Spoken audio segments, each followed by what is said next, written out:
Backside Comedy right here at Zembo Skate Design. My name's Chadwick Dravk. I'm one of your hosts for tonight. Your other host I'm going to bring up. Put those hands again and make some noise. Ellie Summerling.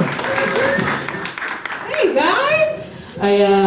I'm back on Tinder. Don't judge me, I was ovulating. It was hard. It's like the perfect storm of bad decision making on that one day, isn't it? You wake up, you feel fucking amazing.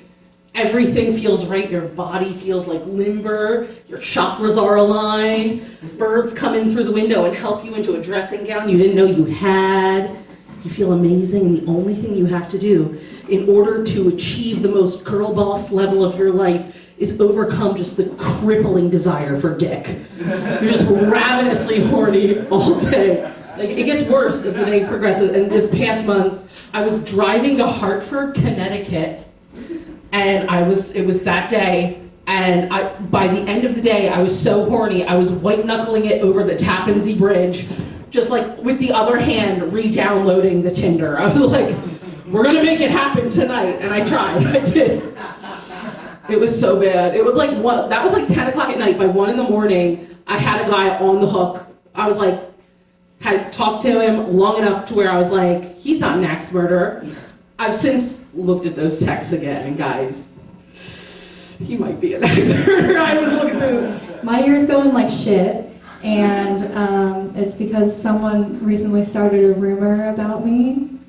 Someone I know has been running around telling other people I know that they think that I have a substance abuse problem. Can you guys believe that? Can you guys believe that someone out there thinks that I am cool as hell? Can you also, like, someone thinks that I can afford drugs. Like, that's so... I've also been a little depressed because I kind of hate my job right now. Anybody want to guess what I do? Teacher. Teacher? That's a compliment I do not deserve. I hate children, so I should not be a teacher. Nurse? Did someone say nurse? I shouldn't be trusted with needles either. Bartender. Bartender? No. All great guesses, everyone. Really good guesses, but I'm actually unemployed, so, and I hate it. Anybody else here unemployed? I'm really sorry, I was just kidding, and that's really embarrassing for you. Something good did happen in my life recently, though. A creepy guy at my gym came up, told me my hair is getting long, and I was like, all right. And then he was like, that color's great too. And I was like, thanks. He said, I've never really been into porn, but recently I've been getting a lot of ads on Facebook for redheads in my area. A little weird, but no complaints over here, right? All right, you have a great day. And he walked away. And, you know, all I could think as I watched this man walk away was, oh my God. What a fun and interesting way to tell me, a complete stranger, that you have a crippling porn addiction. And I'm exactly what you search. It's my first time in Philadelphia, and your guys' fine city. There's a lot of nice parks. There's a lot of nice parks here to drink by yourself. That's what I think. That's what I saw. I was walking by a few parks where I was like, damn, I'd like to get drunk here alone. That's how I felt. It's cool. It's got a really good ratio, a crackhead to normal person ratio here in Philadelphia, in a fine city. So I was sitting on the subway, there were 3 teenagers, I was wearing a shirt that I was very proud of. I thought I looked really cool, and they're pointing at me, and I'm like, this is my moment where children think I'm cool. And why that's important to me, I don't know. You'll have to ask my father, okay? And they look over at me and they point at me, and then this one kid's like, damn, this motherfucker looks like his mom titty fed him mayo. I thought about that for the last 6 months of my life. I sort of have. Oh, boy. Yeah, I'm the owner of this place. I did have a real job. I went to skate shop the whole life. I went to school. Well, I went to art school. Is that really? I went for film and animation, and also for graphic design. A couple of degrees to own a skate shop. I kind of should have went for business. Oh gosh, a little disconnect with college kids. It's been a while. I don't really hang out with college kids too much anymore. But when I do, it has one perk. And that's Percocet. I'll properly introduce myself. My pronouns are he, him, never his.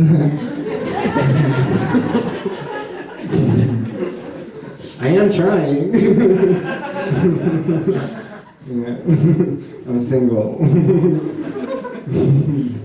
I am gay. Surprise. I do have a coming out story. For my mom, it was actually really traumatic, y'all. I was a C-section baby. And how are we pro-life in here? Pro-life, yeah. My mom had an abortion before me because she needed one, right? So I grew up being called a miracle baby, right? But as soon as I came out as gay, I became punishment for the abortion. It had nothing to do with me. I'm trying to quit smoking. I'm not doing very good. It's hard, quitting smoking. I left my apartment building the other day, and my neighbor called out, "How do your lungs feel now, faggot?" Because I quit. So that's support, right? I think that's supportive. I responded back in the most supportive way I know how is, "How's your apartment search going, Gary?" I went out to have one of my last cigarettes recently, and my Apple Watch went off. I looked down and it said, "Keep going," because my heart rate was up.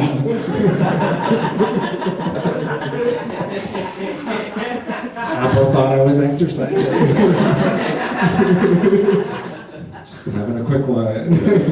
I grew up in like mostly the early 2000s, and like post 9/11, shit got real horny. I don't know if you remember just every form of media. Those towers fell. I swear to God, the next day there was a commercial for the announcement of a channel called Spike TV. Remember this? Spike TV. They marketed it as the first network for men. Imagine being a dude when that came out and be like, "Holy fuck, finally!" Like, you know, like, and Spike, that's a weird name to like exclusively be for men. Like, what was that named after? The founder's favorite thing to do to ladies' drinks? Like, I don't know. Fuck you. I was living with my girlfriend for a while, and it unfortunately didn't really work out. She figured out the psycho she moved in with really fast. She walked in on me in my bedroom, lit up with nothing but my laptop screen. Yeah, immediately she was like, "You're fucking jacking off in here." And I was like, "I promise you I am not." And she was like, "This is the setting for jacking off, right?" And she looked at my laptop screen. It was 9/11 footage. So much harder to explain, I found out personally. Because I wish it was porn, to be honest with you. Because at least I could have been like, I was feeling myself. I thought door shut meant privacy. Any excuse, right? For that, I was just like, it's in 1080p now. Like, I just wanted to see what it looked like clearer. I found out early on with her I couldn't dirty talk with her, or else I just got my feelings hurt. There was a girl, it was a one-night stand. She's a very nice lady. And she called me daddy, which I think is very funny because I have like more like lost child in the grocery store kind of energy. You know? She called me daddy, and then she really turned left and went, "Talk dirty to me, daddy." And I was like, I knew I was given a role. No idea it was going to be a speaking role, you know? I thought I could just kind of chill in the back, just enjoy being there. Nope. So I just went in, no script, just enthusiasm. I was like, I should have raised you better, you know? Like, you're out here banging dudes that look like your dad? It's not how I raised a daughter of mine, no. I was Daniel Day-Lewis of getting pussy right now, you know? And she was like, "That's kind of weird." And I was like, "Yeah, well, you're starting to sound just like your mother, so." And I was like, "Listen, buddy, we can make this happen tonight. We can do it. We can get it done. Just tell me where you are and wear a condom." And he was like, "Why can't you just be like other girls and go on birth control?" And I was like, "Sir, I'm not like other girls. When I'm on birth control, I get really, really stabby. I get murderous. Don't mess with my hormones. Guys, I can't go to jail, okay? You've seen what I'm like. I wouldn't survive. They would take away the one thing that I would need to be successful in prison, which is the birth control. It gives me an edge, you know? Without it, I'm like Clark Kent without his superpowers. And just, the birth control makes me super cunt, is what it is. I'm attracted to men against my will because I think, we can all agree that men are disgusting. And because when a straight man asks another straight man, how much would someone need to pay you to fuck another guy? What do they say every time? There's no amount of money, $1 million, whatever. If someone asked me how much would someone have to pay you to fuck another woman, how much does she need? I'm willing to pay upwards of $50 because it's been a while, and I think ladies are nice. I don't think men should be allowed to go to therapy because I know that you're not going to become better people. I know that you're just training to win fights with your new little vocabulary. I don't think you're slick. The thing I've learned about getting older is that I don't like going to the doctor because the older you get, the more serious your doctor is with you. Like I go to the doctor, they throw subtle insults at you. Like, Sam, we think you're getting kind of fat. Your blood pressure is very high. We're concerned about your health. Which did hurt my feelings because I was actually the dentist. And the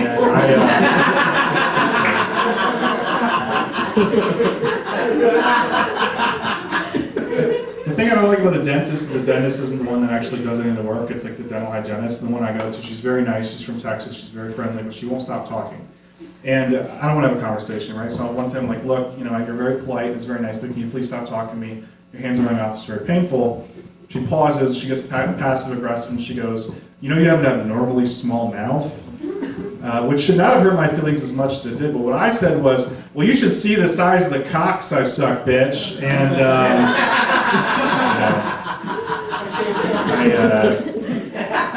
I thought that would be the end of it, but it was not. She goes, oh, okay, like, you date men? I was like, sometimes. And she goes, okay, I got a cousin, he's just like you.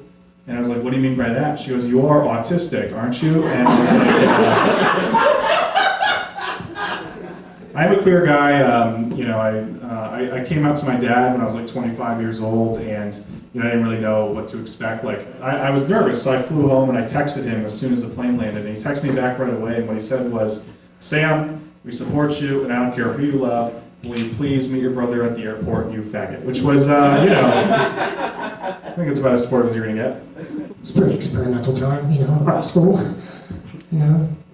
tried this and that. Definitely experimental time. Well, I contracted something. Being experimental in art school. That something's with me pretty much for the rest of my life. But statistics show I'm not alone in this cruel world. Oh, man. Student loans. You have them too? I get a flare up about once a month. It's all about suppression. But I did just pay off my herpes, so my credit score is going up. It's looking good. I think it's interesting when people say they're a product of divorce, because my parents are still together, and I'm like, does that mean that I'm just a product of their codependencies? Right? My dad is definitely codependent on my mom. Like, he would not survive. That's just facts. And my mom, she's codependent on her prescriptions. So if you ask my mom, she likes to say that Jesus Christ saved her life, which is so cute. But if you ask me what saved Mom's life, it was definitely the right dosage of Klonopin.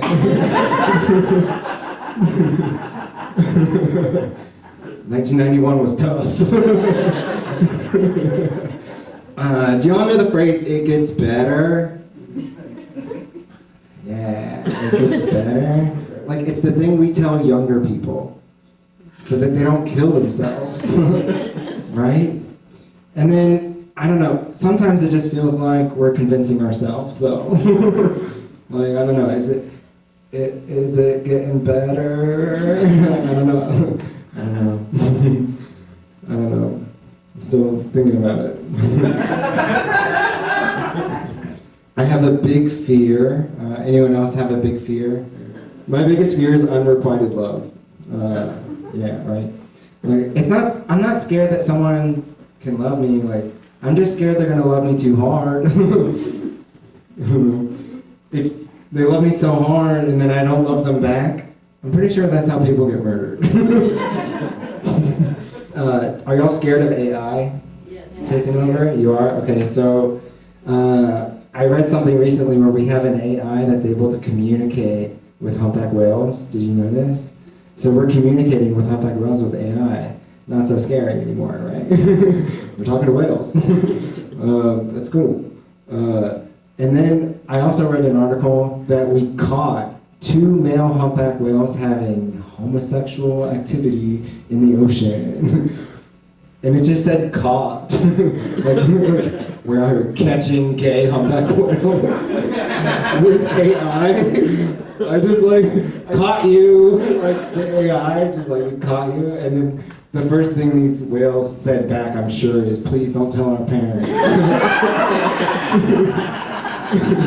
There are no closets in the ocean. Have you ever had to block somebody on Venmo? You didn't even know you could do that. Not because you're there's no instant messenger, right? But they can send you 1 cent requests for it if the cats miss you. You know? And also, I owe her money, so blocked. You know? So. I hate the apps. I fucking hate them. They're weird. I'm not doing it anymore. I opened up one app and there's so many acronyms now. Like ENM, ethical non-monogamy. It's just cheating, guys. It's just cheating on your partner and then telling them to your face that they did that. It's crazy. A lot of acronyms. I'm trying to keep up with a lot of the lingo, doing my best. Like, what do we got? We got BBLs. BBLs, Brazilian butt lifts. Or is it Brazil, they just call them BLs. And it's such a stupid joke. So fucking stupid. It's not gonna get better. So I kind of wish I had a BBL, to be honest with you. Come up on stage, flash my big ass gap. Catch all the fellas in the front row fucking gooning. It's so when I was in high school, the military was calling my house all the fucking time. I didn't really know what my life was gonna be, so I just decided to answer some questions. And the guy on the phone got to a question, he was like, have you been treated for any mental health issues in the past 18 months? And I was like, yeah, I'm seeing someone for depression and anxiety. And there was a long pause. He went, you can't join the military, man. I was like, is that all it takes? I just go, well, I get a little sad sometimes. And they're like, that's not what real Americans do. Semper Fi, you short pussy. Get it the fuck together, dude. And that offended me, so I got mad because that came off very hypocritical. Because he's like, we can't have you pulling the gun on yourself during the war. That's for when you go home and you're not our problem. It's really fun. That joke gets a wide range of reactions. But you know who loves it? Veterans. Okay, so recently I found out that my mom was dating multiple people when she met my dad, and the story that she's always told us is the night I met your dad, I told my best friend I was gonna marry him. So she was, recently I was like, I don't meet anybody. She was like, because you're only dating one person at a time. You gotta date multiple people. And I was like, well, did you? And she was like, yeah, I was dating 3 other guys when I met your dad. And I was like, oh shit, so you met him and you knew you wanted to marry him and you dumped the rest? And she was like, fuck no. I was like, why would I put all my eggs in that basket? Am I crazy? No. I dated them all for a few months. I was like, you juggled 4 guys? She was like, for 3 months. I was like, how? She was like, it was tiring, but I did it. And then she dumped the rest of them. The following week, she goes to my dad, When are you gonna marry me? You have 6 months to propose. And he did. She's a legend. And I was like, I'm gonna juggle men. I was like, I can do this. My mom did it. I will not break the chain. So I tried. And what happened was, I was talking to this one guy, and I was trying to have like a real meaningful connection.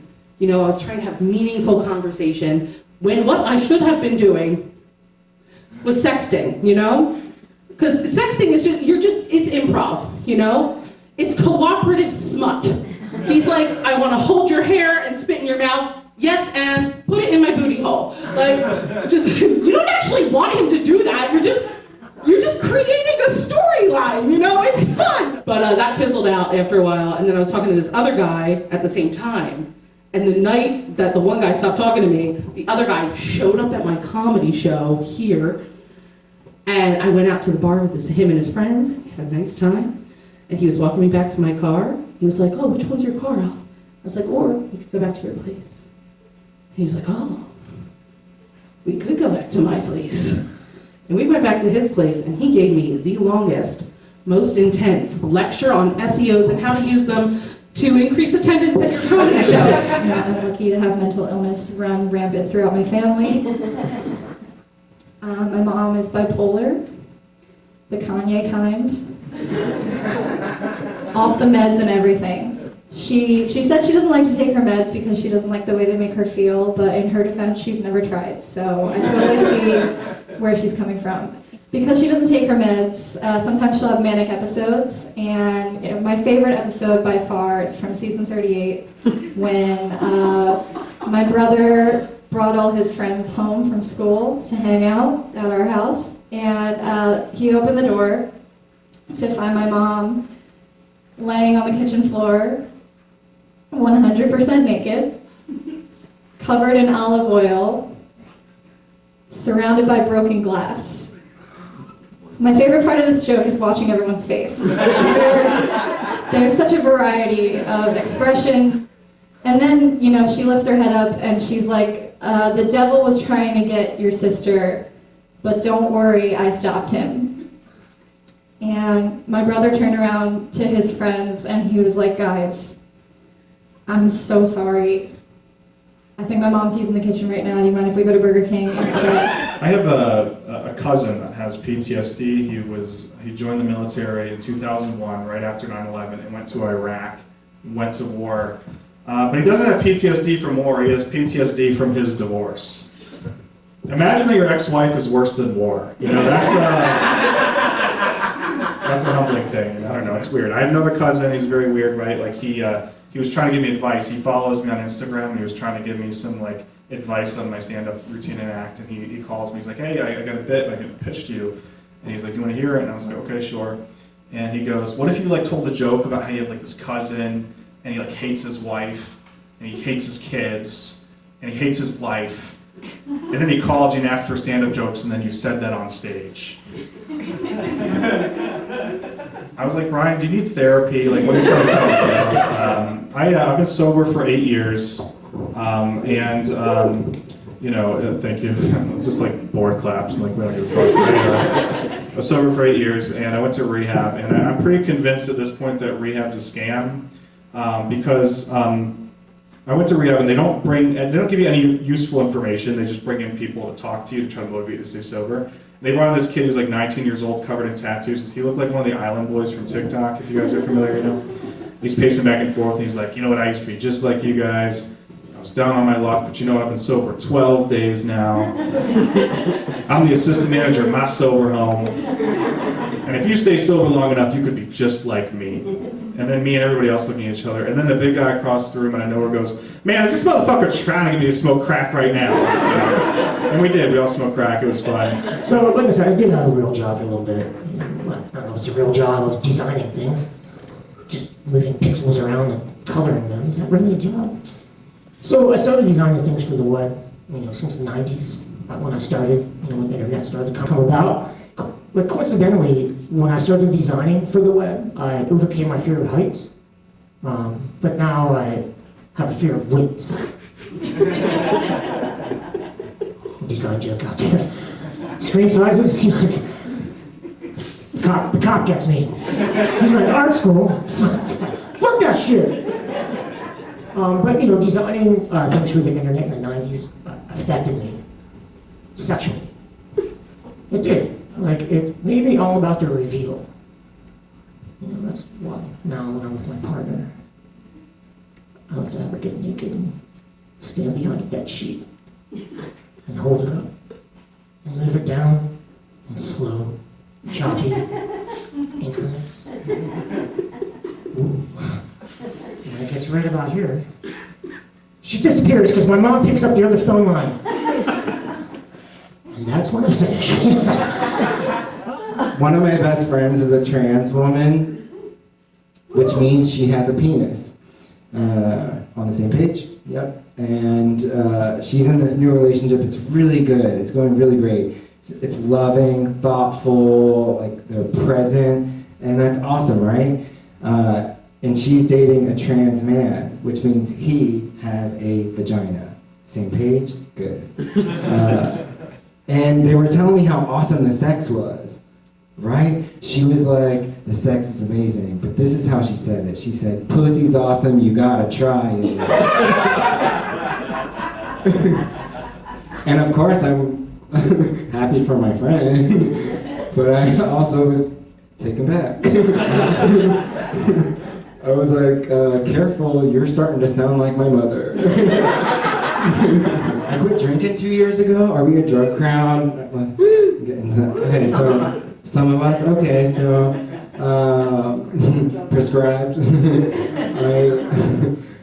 Do y'all know the movie Cocaine Bear? Try surviving 3 cocaine bears at once. I'm a cocaine bear trainer. Man. I used to do drugs. Okay, so when I say I used to live in a crack house, I get upset because y'all think immediately it was dirty. That shit was spotless. We would get high and we would just be called cracktivity. We would just clean up everything, so I just want to clarify, I was in this clean crack house. And I overdosed. But you wouldn't believe what we were doing. I overdosed while we were playing Mario Party. Which is like, obviously I survived. I'm standing in front of you. I came back to like winning a star, like, which is awesome. That's like the best bossa nova music ever.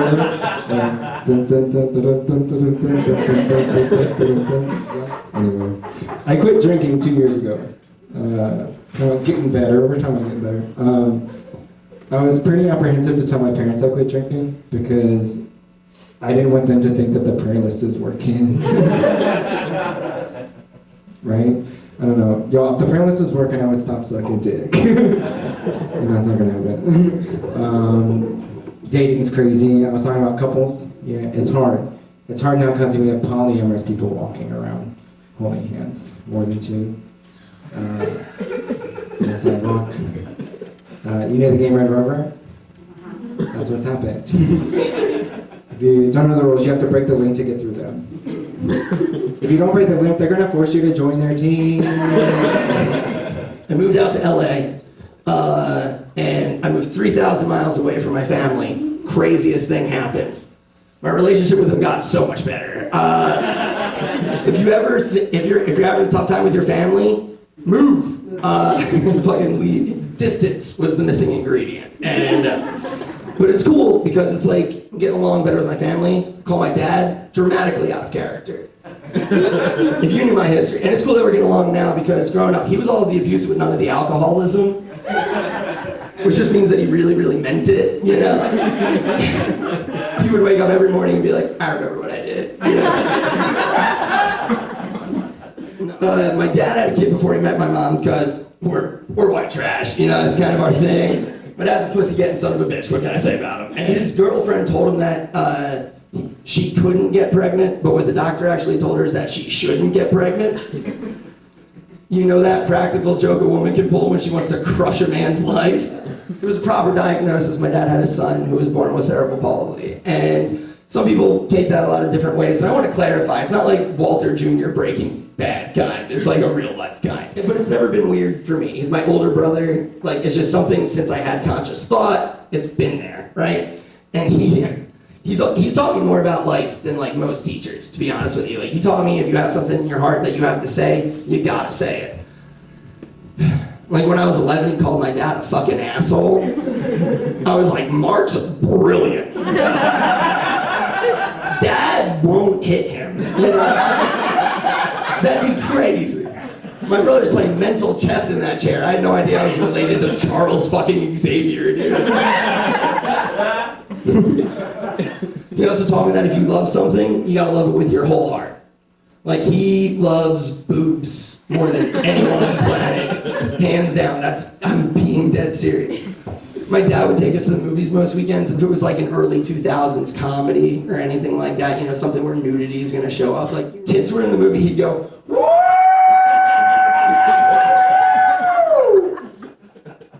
He sees tits, same reaction R2-D2 has when he gets electrocuted. This guy. Just when was the last time you let that much joy in public into your heart? We've lived some life. I'm like almost 30 now. Movie theaters didn't always have the handicap like elevator where you get to the back. Like, we'd always have to sit in the front and wheel them up to like the side of an aisle. And if you don't know, the front of a movie theater is at like a very slight incline. We would have to make sure his wheels were fucking locked. Because if tits came out, he'd start wiggling towards the front of the fucking theater. Just a boner and a wet diaper. He's not just disabled, he is also straight.